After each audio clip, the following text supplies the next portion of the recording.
नमस्कार,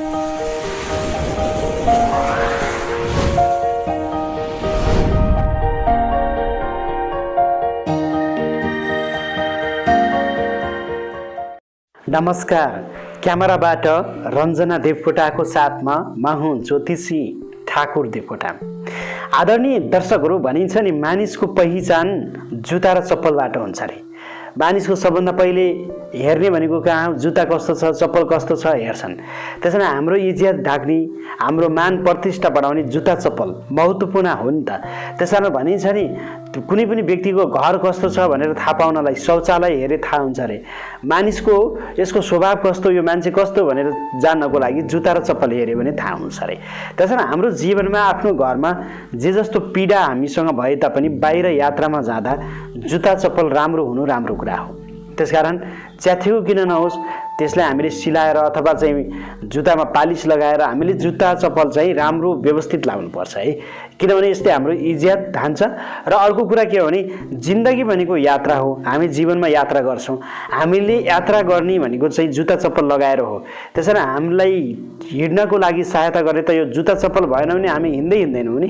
त्यसकारण यो महत्त्वपूर्ण चिज हो नि है। जुत्ता चप्पललाई इज्जत गर्न जान्नुपर्छ। हेर्दा सुन्दा यो सामान्य लाग्छ, जुत्ता चप्पलको कुरा पनि के गरिरहेको होला भन्ने जस्तो तपाईँलाई लाग्छ, तर यो सुन्दै जानुहोस्। वास्तवमै जुत्ता चप्पलको अर्थ र महत्त्व धेरै छ। हाम्रो बरु लगाउने लुगा पोसाकको त्यति धेरै अर्थ र महत्त्व हुँदैन, जुत्ता चप्पलको धेरै महत्त्व रहन्छ। त्यसकारण जुत्ता र चप्पल हामी सही ढङ्गले प्रयोग गर्न सकेनौँ र जुत्ता र चप्पललाई हामीले सही तरिकाले व्यवस्थित गर्न सकेनौँ भने जिन्दगीमा हामी धेरै दुःख पाउँछौँ। वास्तुशास्त्रले पनि जुत्ता चप्पलको बारेमा धेरै कुराहरू वर्णन गरेको छ। त्यसैले आजको भिडियोमा म तपाईँको माझमा यस्तो महत्त्वपूर्ण विषयवस्तु लिएर आएको छु कि जुत्ता चप्पल कसरी लगाउने, कहाँ राख्ने, कहिले लगाउने, पुराना जुत्ता चप्पललाई के गर्ने, हरेक कुराहरू छ। अन्त्यसम्म नआत्तिकन तपाईँ यो भिडियो हेर्ने र सुन्ने प्रयास गर्नुभयो भने सम्पूर्ण ज्ञान र जानकारी प्राप्त गर्न सक्नुहुन्छ।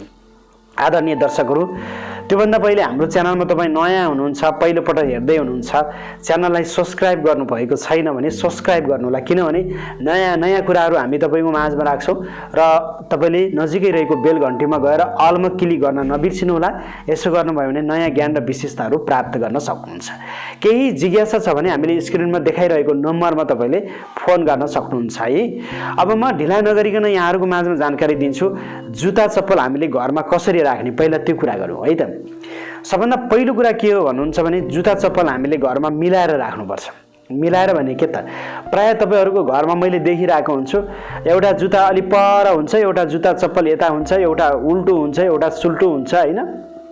छरी छुट्यान भएर जुत्ता चप्पल तपाईँको भइरहेको हुन्छ। त्यसैले जुत्ता चप्पल त्यस्तो तरिकाले कहिले पनि राख्नु हुँदैन। जुत्ता चप्पल तपाईँको लगाउँदाखेरि खोज्दाखेरि ठ्याक्कै तपाईँको आफ्नो अगाडि हुनु पर्यो। जुत्ता घोप्टो भएको पनि हुनु भएन, सुल्टो अवस्थाको भएको हुनु पर्यो। त्यसकारण जुत्ता चप्पल लाइन लगाएर राख्ने हो। त्यसकारण छरी छुट्यान बनाएर जुत्ता चप्पल राख्नु हुँदैन। यो पहिलो कुरा हामीले बुझ्नुपर्ने हुन्छ। र घरको मूल ढोकानेर धेरै जुत्ता चप्पल गज्याङ गुजुङ बनाएर राखिरहेका हुन्छौँ। घरको मूल ढोका भन्ने पवित्र चिज हो।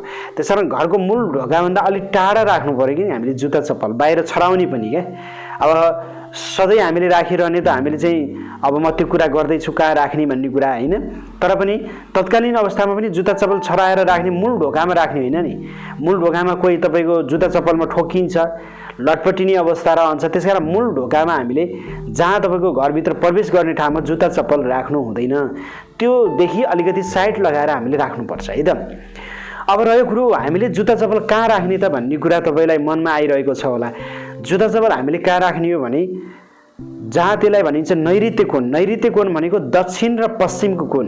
जुत्ता चप्पल राख्नको लागि सबैभन्दा राम्रो भनेको दक्षिण र पश्चिमको कोण भन्छ, त्यसलाई नैऋत्य कोण भन्छ।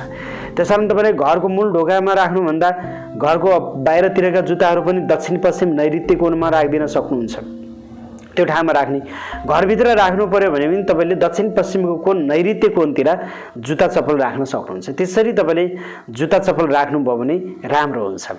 र जुत्ता चप्पल राख्नको लागि तपाईँले आलमारी अवश्य बनाउनुपर्छ। जुत्ता चप्पल राख्ने एउटा खाना बनाउनु होला, अवश्य आलमारी बनाउनुपर्छ। जुत्ता चप्पलको लागि है धेरै इज्जत गर्नुहोस्, खर्च गरेर भए पनि आलमारी बनाउनुहोस्। जुत्ता चप्पल राख्ने एउटा ठाउँ बनाउनुहोस्।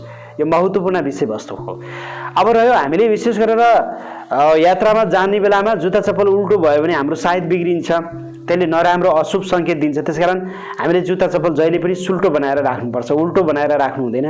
शनि भन्ने ग्रह बिग्रिन्छ, वास्तुशास्त्रले पनि नराम्रो भन्छ, ज्योतिषशास्त्रले पनि जब जुत्ता चप्पलहरू उल्टो हुन्छन् शनि ग्रहहरू बिग्रिन्छ भनिएको हुन्छ।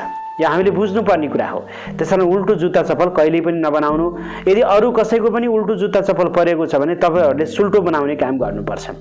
यो अरूकै जुत्ता चप्पल हो, के सुल्टो बनाइराख्नु भनेर हुँदैन, त्यो अरूको लागि नराम्रो हुन्छ। त्यसकारण हामीले सुल्टो बनाएर राख्नुपर्छ। अब रह्यो हामीले वर्षौँ साल जुत्ता चप्पलहरू किनिरहेका हुन्छौँ, तर कुनै जुत्ता कस्तो हुन्छ न च्यातिन्छ न फाल्न मन लाग्छ, पुराना जुत्ता चप्पल हुन्छन् नि। हाम्रो यो वास्तुशास्त्रले के भन्छ, धेरै पुराना जुत्ता चप्पलहरू घरमा राखिरहनु हुन्न भन्छ।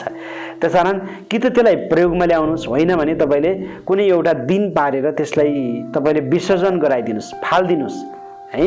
कि त तपाईँले चाहिँ कोही दुखी गरिबी असहाय हुन्छन् त्यस्ता व्यक्तिहरूलाई तपाईँले चाहिँ दिन सक्नुहुन्छ, जुत्ता चप्पल दिन सक्नुहुन्छ, राम्रो हुन्छ।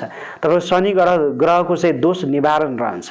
यो महत्त्वपूर्ण कुरा हामी तपाईँको माझमा जोडिरहेका छौँ। र जुत्ता चप्पल अरूलाई दिँदा सकभर आफ्नो पुरानो जुत्ता चप्पल अरूलाई दिनु पर्यो भने पनि धुइधाइ गरेर दिनु होला, सफा गरेर दिनु होला।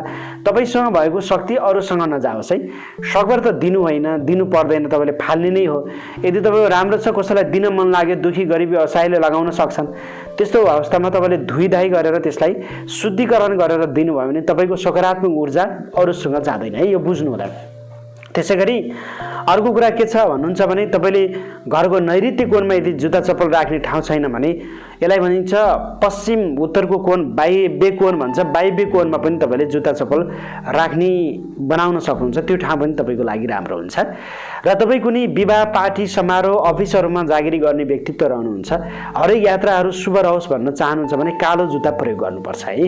यो जुनसुकै राशि वर्ग कुनै समस्या छैन, कालो जुत्ता भन्ने चिज तपाईँले लगाउनु राम्रो मानिन्छ। किनभने शनि भन्ने ग्रहले प्रतिनिधित्व गर्छ कालो जुत्तालाई। त्यसकारण हामीले शनि ग्रहलाई राम्रो बनायौँ भने शनि भन्ने ग्रहले पक्कै पनि हाम्रो कार्यमा सफलता प्राप्त गर्न सकिन्छ। शनि भनेको न्यायका देवताको रूपमा रहन्छन्।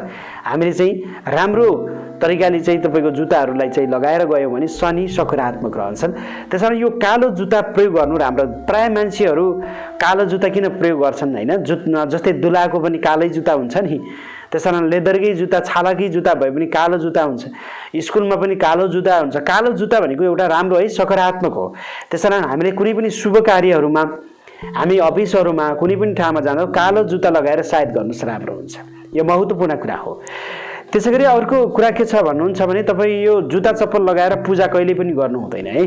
कतिपयको बानी हुन्छ जुत्ता चप्पल लगाएर पूजा गर्ने, जुत्ता चप्पल लगाएर खाना खाने, जुत्ता चप्पल लगाएर खाना खाने काम पनि गर्नु हुँदैन। यसले पनि नकारात्मक किसिमको समस्या बनाउँछ। त्यो बुझ्नुपर्ने कुरा। हामीले यदि सामान्य कुराहरू बुझ्दैनौँ, हामीले यस्ता सामान्य कुराहरू जस्तो लाग्छ यी भिडियोहरू हेर्दैनौँ, त्यही भएर हामी धेरै कुराहरू बुझ्दैनौँ। त्यसै गरी हामीले विशेष गरेर के छ भन्दा यो सुत्ने कोठाहरूमा चाहिँ यस्ता जुत्ता चप्पलहरू राख्नु हुँदैन। कतिपयको बानी के हुन्छ, सुत्ने कोठामा सिरान नजिकै जुत्ता चप्पल राख्ने, यसले तपाईँको निन्द्रा डिस्टर्ब गर्छ, तपाईँको निन्द्रा नलाग्न सक्छ, वास्तु दोष लाग्छ। विशेष गरेर सुत्ने कोठामा हामीले जुत्ता चप्पल राख्नु हुँदैन। यो तपाईँ हामीले बुझ्ने कुरा हो। त्यसकारण यो महत्त्वपूर्ण कुरा मैले तपाईँको माझमा जोडिरहेको अवस्था रहेको छ।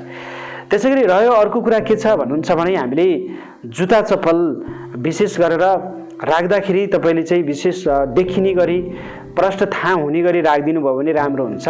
धेरै लुकाएर पनि नराख्ने र अर्काको जुत्ता चप्पलको माथि फेरि अर्काको जुत्ता चप्पल खप्याएर पनि नराख्नु होला, सिङ्गल सिङ्गल राखिदिनुपर्छ।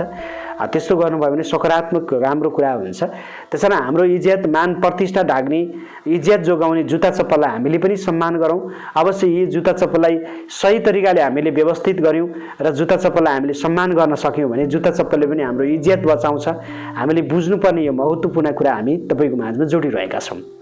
यद्यपि तपाईँको शनि भन्ने ग्रह बिग्रिरहेको छ, शरीरमा आलस्यता छ, प्रायः तपाईँको जुत्ता चप्पलहरू लगाएपछि ठेस लाग्ने खुट्टामा अनि अलि बढी चोटपटक लाग्ने भइरहेको छ भने तपाईँले कालो जुत्ता शनिबारको दिन पारेर दान गरिदिन सक्नुहुन्छ।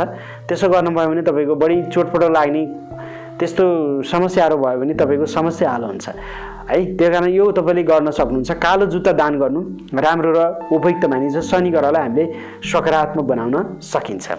यो महत्त्वपूर्ण विषयवस्तु आज हामी जोड्यौँ। पक्कै पनि जुत्ता चप्पलको बारेमा दिएको जानकारी तपाईँलाई मन पर्यो होला जस्तो लाग्यो त्यस्तै सल्लाह सुझाव दिन सक्नुहुन्छ। यद्यपि हाम्रो च्यानलमा तपाईँ नयाँ हुनुहुन्छ, पहिलोपटक हेर्दै हुनुहुन्छ, च्यानल सब्सक्राइब गर्नुभएको छैन भने सब्सक्राइब गरिदिनु होला। नजिकै रहेको बेलमा क्लिक गर्न सक्नुहुन्छ। लाइक शेयर र कमेन्ट पनि गर्न नबिर्सिनु होला है त। ज्योतिष वास्तु धर्म र संस्कृति सम्बन्धी कुनै पनि जिज्ञासा छ भने 98 478 44 095 98 095 60 557 मा यहाँले फोन गर्न सक्नुहुन्छ। आजलाई भने यतिन्जेलसम्म हाम्रो भिडियो हेरेर साथ दिने तपाईँ सम्पूर्ण दर्शकहरूलाई विशेष धन्यवाद दिँदै क्यामेराबाट रञ्जना देवकोटाको साथमा म हुँ ज्योतिषी ठाकुर देवकोटाके चाहन्छु यहाँहरूको जीवन र जिन्दगी सुन्दर बितोस्। नमस्ते, जय होस्।